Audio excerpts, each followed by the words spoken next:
രാത്രി ആകുമ്പോഴേക്കും അമ്പലത്തിൽ വരവ് വരും എന്ന് പറയും. ഈ വരവ് വന്നു കഴിഞ്ഞാൽ ദേവീൻ്റെ ഒരു ആഭരണമോ അങ്ങനെ എന്തോന്നാണ് തോന്നുന്നു, അതിങ്ങനെ പൂജിച്ച് പിന്നെ അത് കഴിഞ്ഞിട്ട് റോഡിലൂടെ ഓരോരുത്തർ വരവ് തരിക.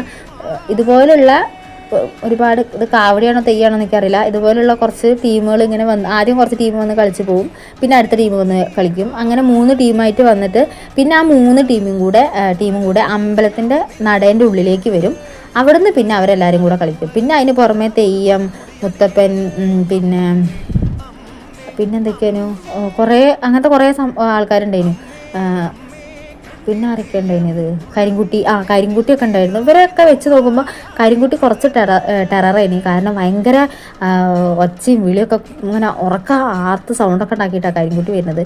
ഞാനതൊക്കെ ആദ്യമായിട്ടാണ് കാണുന്നത്. അപ്പം പിന്നെ ഇങ്ങനെയുള്ള കുറേ വേഷമൊക്കെ വെച്ചിട്ടുള്ള കുറേ ആൾക്കാർ, പിന്നെ അവരൊക്കെ കാണുമ്പം അവരൊക്കെ കുറച്ച് നേരത്തിനാണെങ്കിൽ അവർ ഭയങ്കരമായിട്ട് ബുദ്ധിമുട്ടുന്നുണ്ട്. കാരണം അവർക്ക് ഇതൊക്കെ ഹെവി ആയിട്ടുള്ള സാധനങ്ങളൊക്കെ പിടിച്ചിട്ട് അവരിങ്ങനെ നിൽക്കും. അവർക്കൊരു ചെറിയ ഗ്യാപ്പ് കിട്ടുമ്പോൾ അവർ വേഗം അതെടുത്ത് താഴ്ത്ത് വെച്ചിട്ട് പിന്നെ അടുത്തതൊന്നും കിട്ടുമ്പോഴേക്കും പിന്നെ അത് പെട്ടെന്ന് തന്നെ എല്ലാം അങ്ങനെ അവർക്കത് ശീലമാണ്. എന്നാലും കാണുന്ന നമുക്ക് ഭയങ്കര അയ്യോ എന്താ അവരിങ്ങനെയെന്നൊക്കെ വിചാരിക്കും. നമുക്ക് അയ്യോ പാവം തോന്നും പെട്ടെന്ന്.